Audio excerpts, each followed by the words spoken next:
Find who took her.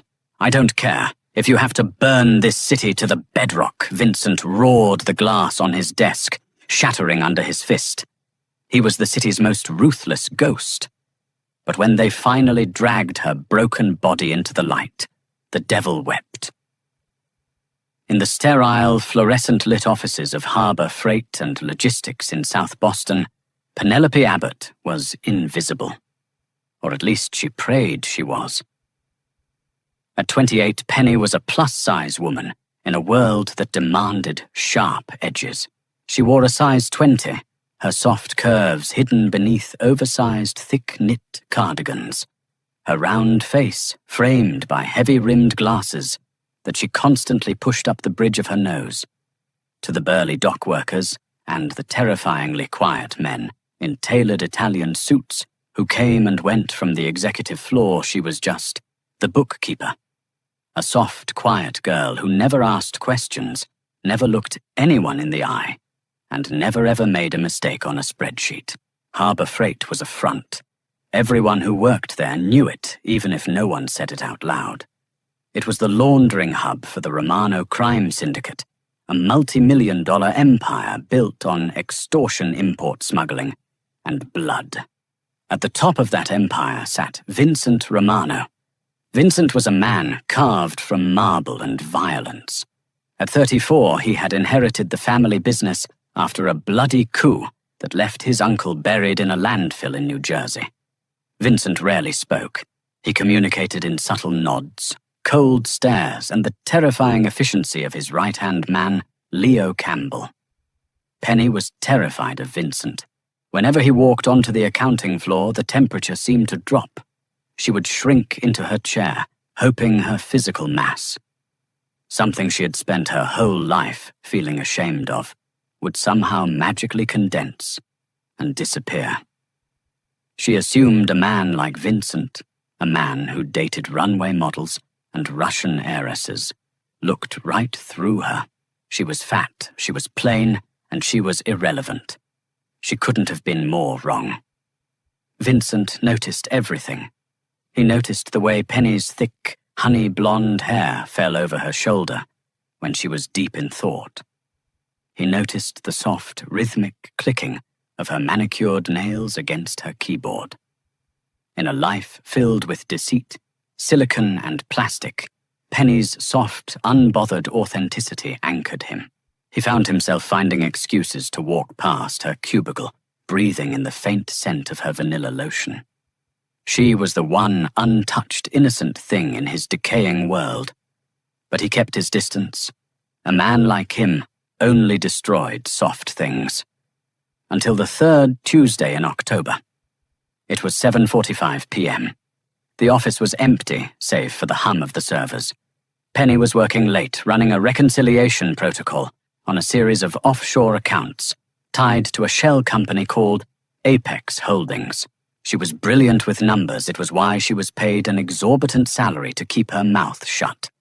But as she cross-referenced the Cayman Island routing numbers against the physical cargo manifests from Pier 47, her heart stopped. There was a discrepancy, not a rounding error, a glaring, bleeding hole. $2.4 million had been skimmed over the last 6 months. The money wasn't going to the Romano family's central trust. It was being systematically siphoned into a private account under the name of Arthur Pendleton, a known alias for Tommy Sullivan, one of Vincent's most trusted capos. Penny's hands began to shake. Her plush thighs trembled against the fabric of her chair as she scrambled to close the encrypted tabs. She had found a rat. In the Mafia, finding a rat was often just as fatal as being one. She reached for her purse, her breath coming in short, panicked gasps. Just leave, she told herself. Go home to your cat, lock the door, and pretend you saw nothing. Working late, Penny. The voice was like gravel scraping against a tin roof. Penny froze, her blood turning to ice. She slowly turned her chair.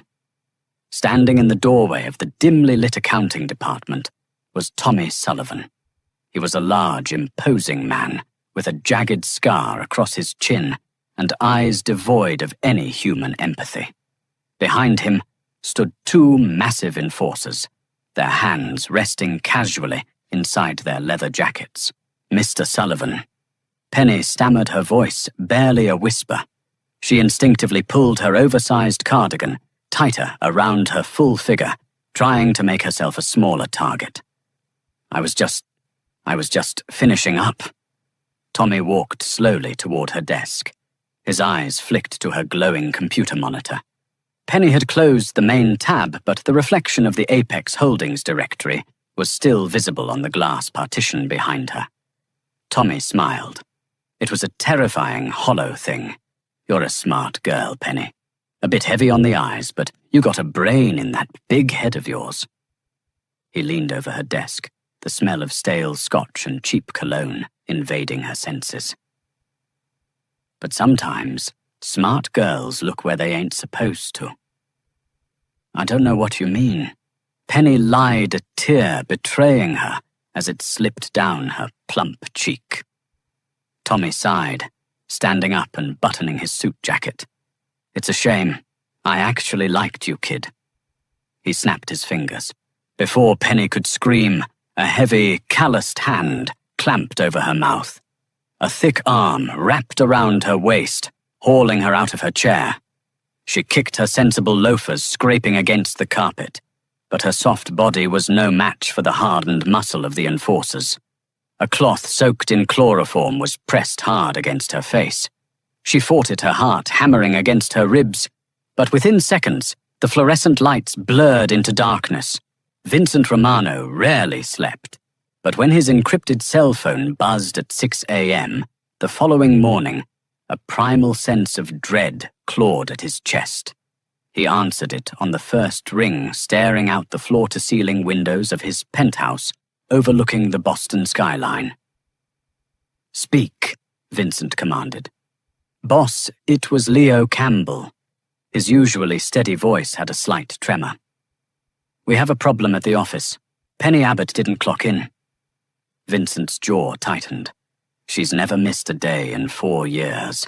Check her apartment. "I'm already here, boss." Leo replied, the sound of police sirens wailing faintly in the background. Her door was kicked in. Her cat is crying in the kitchen, but the place is tossed. She's gone. The silence on the line was deafening. The coffee mug in Vincent's hand shattered hot liquid, scalding his knuckles, but he didn't feel it. A terrifying, cold fury erupted in his veins. The monster he kept tightly leashed within him snapped its chains. "Lock down the city!" Vincent's voice was a dead, hollow rasp that promised a bloodbath. No shipments leave the docks. No trucks cross the state lines. Ground the private jets. "Vincent, she's just a bookkeeper." Leo started trying to inject logic into a logistical nightmare. "Bring her to me." Vincent roared, the sheer volume of his voice vibrating the glass of his penthouse. "I don't care if you have to burn this city to the bedrock. Find who took her. If a single hair on her head is out of place, I will peel the skin from the man who did it while he breathes." For the next 14 hours, Boston became a war zone. The Romano syndicate descended upon the criminal underworld like a plague of locusts. Bars were smashed, rival gang hideouts were raided, and men were dragged into the back of butcher shops to answer questions with broken jaws. Vincent led the hunt himself. He discarded his tailored suit for a tactical vest, his icy blue eyes manic. He couldn't lose her. The thought of Penny, sweet, soft, gentle Penny, who blushed when the delivery boy smiled at her in the hands of monsters, made him violently ill. He had spent years watching her from afar, hoarding her smiles, protective of her insecurities. By 9 p.m. a low-level thug, begging for his life, gave up a location, an abandoned meatpacking warehouse down in the Seaport district. Vincent's black SUV smashed through the chain-link gates of the warehouse at 60 miles an hour.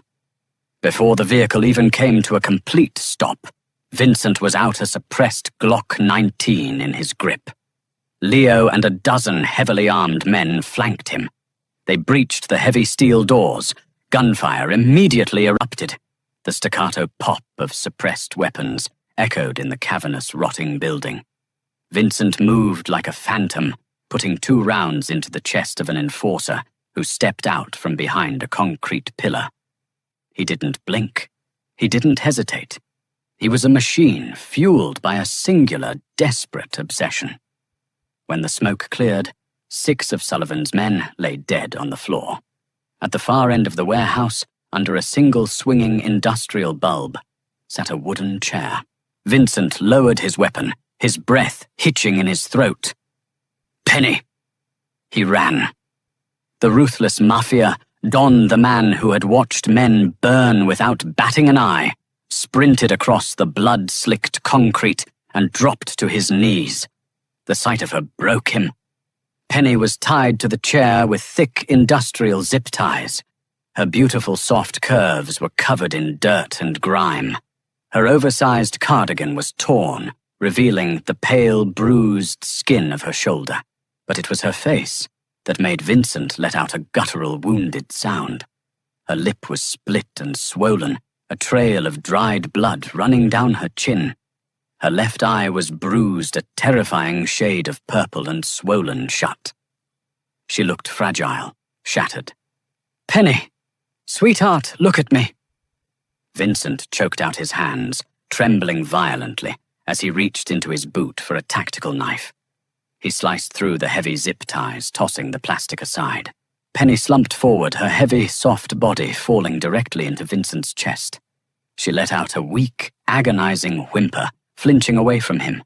"No. Please." "I didn't say anything. It's me.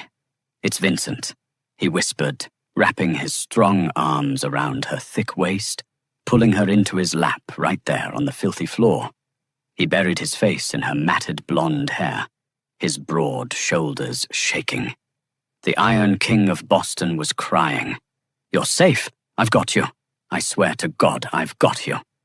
Penny forced her good eye open, looking up at the terrifying mob boss, who was currently holding her like she was the most precious thing in the universe. "Vincent," she whispered, her voice cracking. Tommy Sullivan. He's stealing from you. 2 million. Shh." Vincent stroked her cheek, his thumb brushing away a tear that cut through the dirt on her face. I know. Suddenly the sound of a slow, mocking clap echoed from the catwalk above them. Vincent's head snapped up, his eyes turning instantly murderous. Standing on the rusted iron walkway above was Tommy Sullivan. But Tommy wasn't looking at Vincent with fear. He was smiling. In his hand, he held a thick manila folder. "Touching."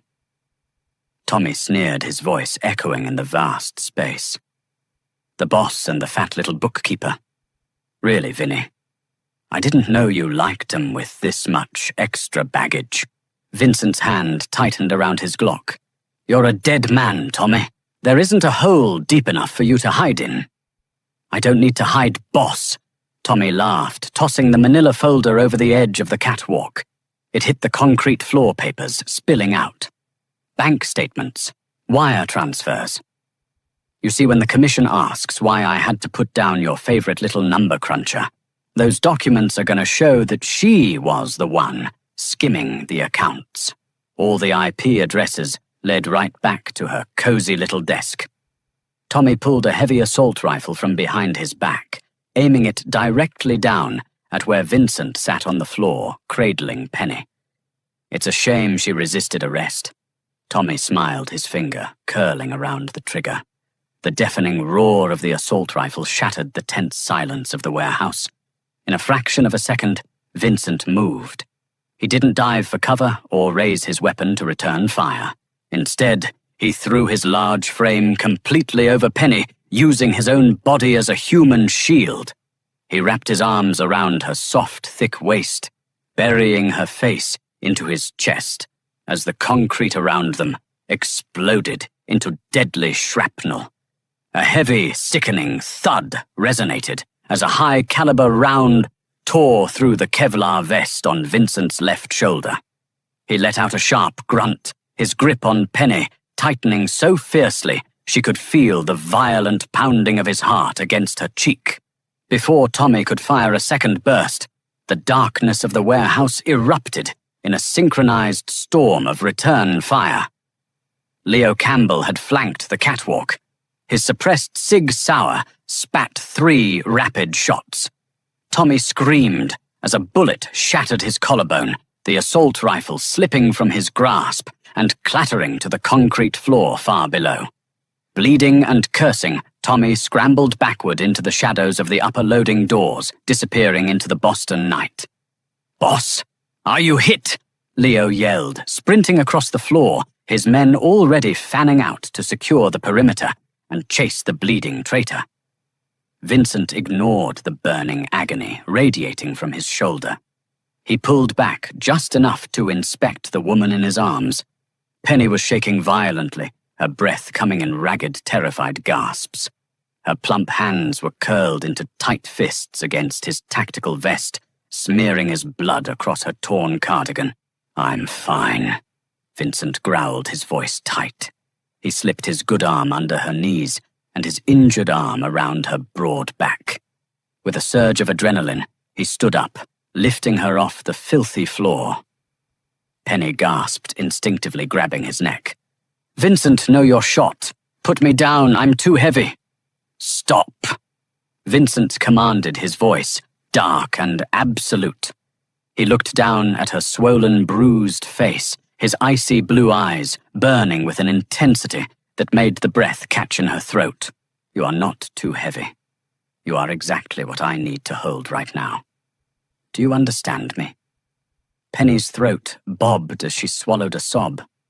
In 28 years, no man had ever looked at her substantial curves with anything other than polite indifference or cruel mockery.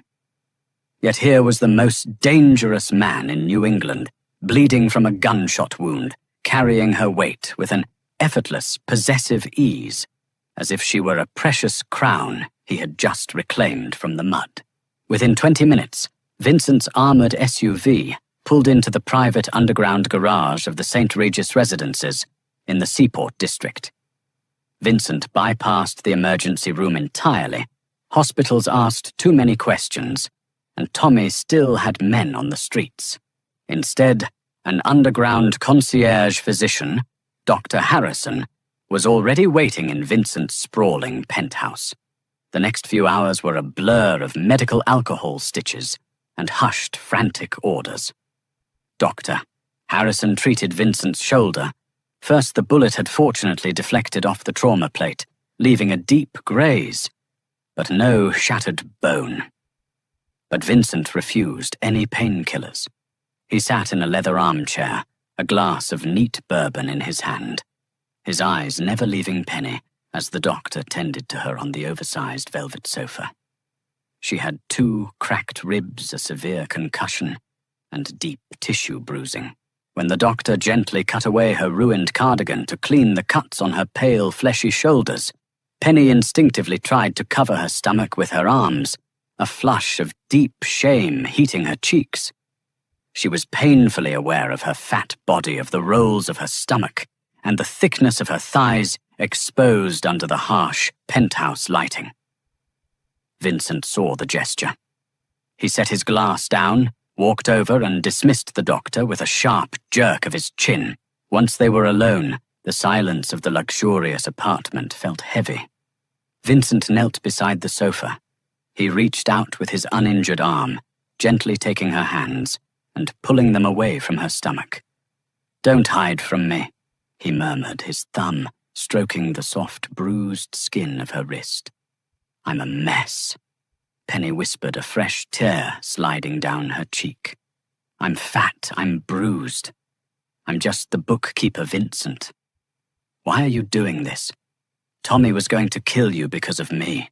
Tommy is going to die because he touched what is mine."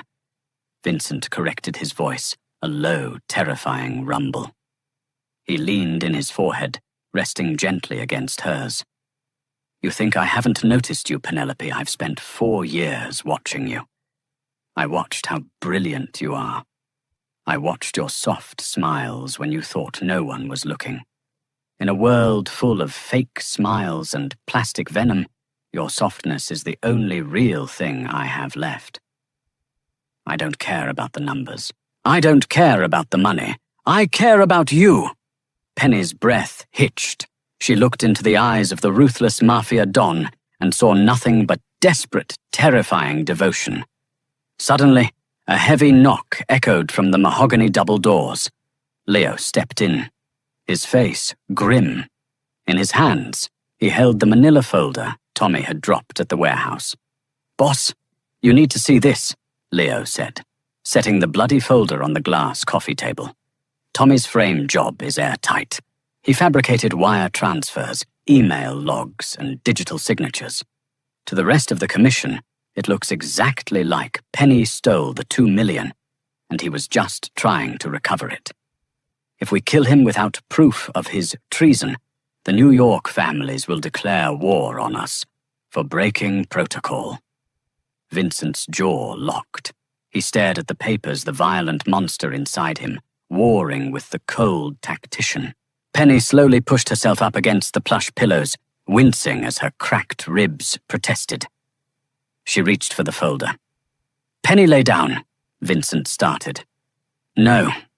Give it to me," she demanded, her voice suddenly losing its tremor. She might be battered, she might be terrified, but when it came to numbers, Penelope Abbott was an apex predator. She adjusted her heavy-rimmed glasses and squinted at the bank statements. She traced the fabricated routing numbers, her mind visualizing the global financial network.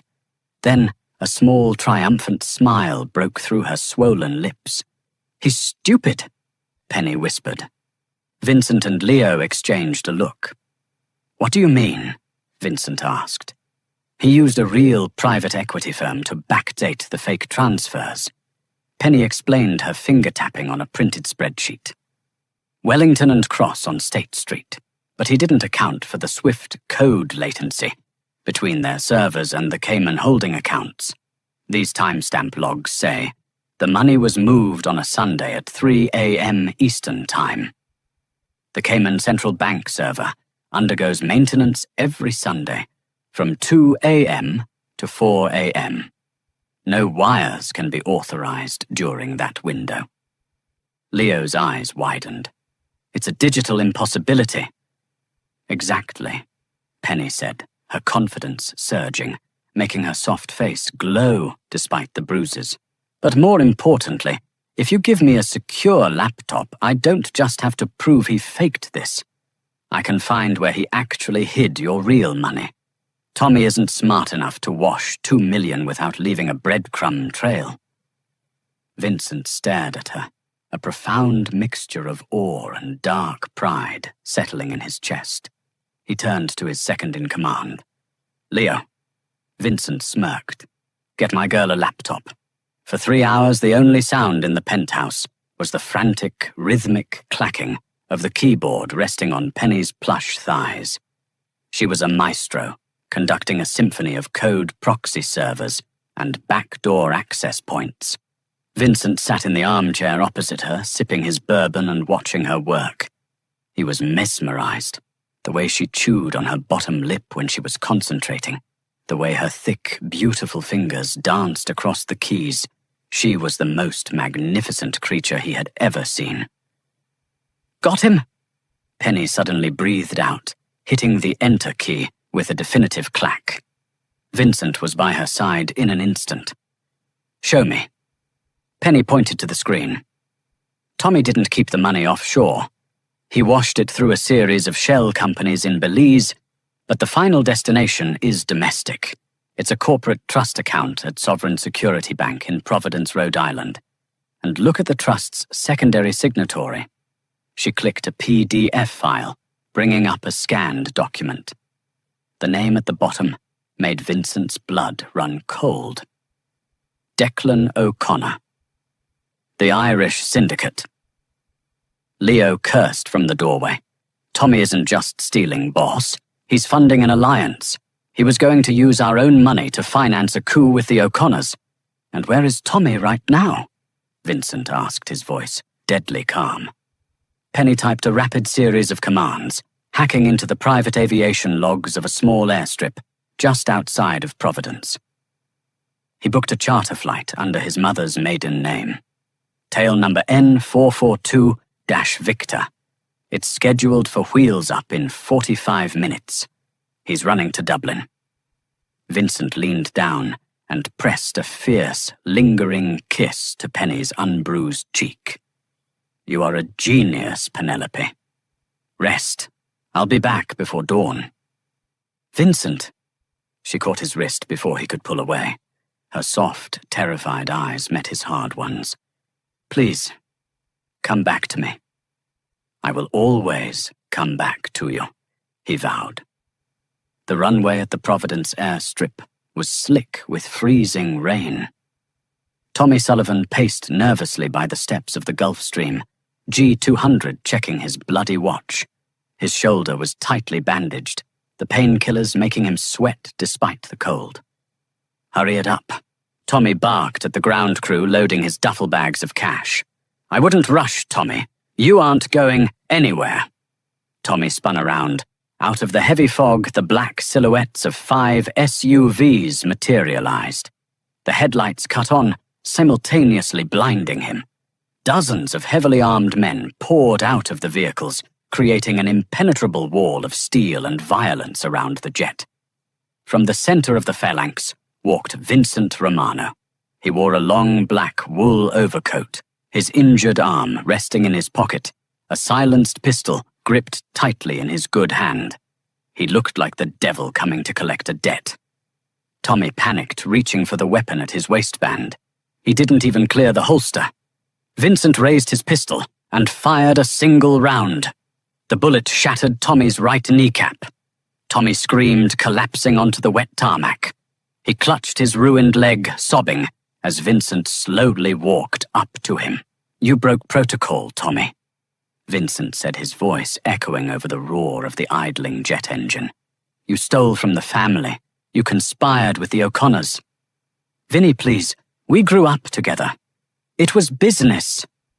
Tommy begged, spitting blood onto the asphalt. Business I could have forgiven. Business I could have handled. Vincent crouched down, grabbing Tommy by his wet collar and yanking him close. But you put your hands on my woman. You left bruises on her skin.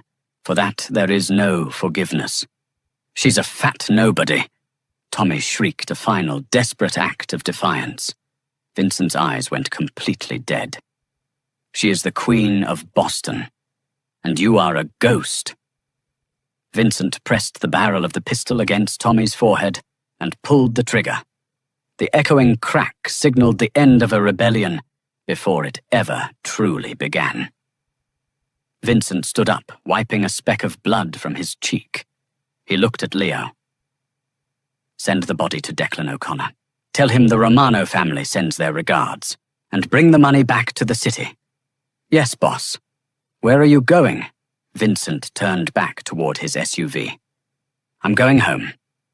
3 days later, the sun streamed through the floor-to-ceiling windows of the penthouse. The bruises on Penny's face had faded to a dull yellow, and she was finally able to breathe without a sharp pain in her ribs. She stood in front of a massive gilded mirror in Vincent's dressing room. She was no longer wearing the oversized drab cardigans that she used to hide her body. Instead, she wore a custom-tailored emerald green silk dress that Vincent had ordered for her from a private boutique on Newbury Street. The dress hugged every single curve.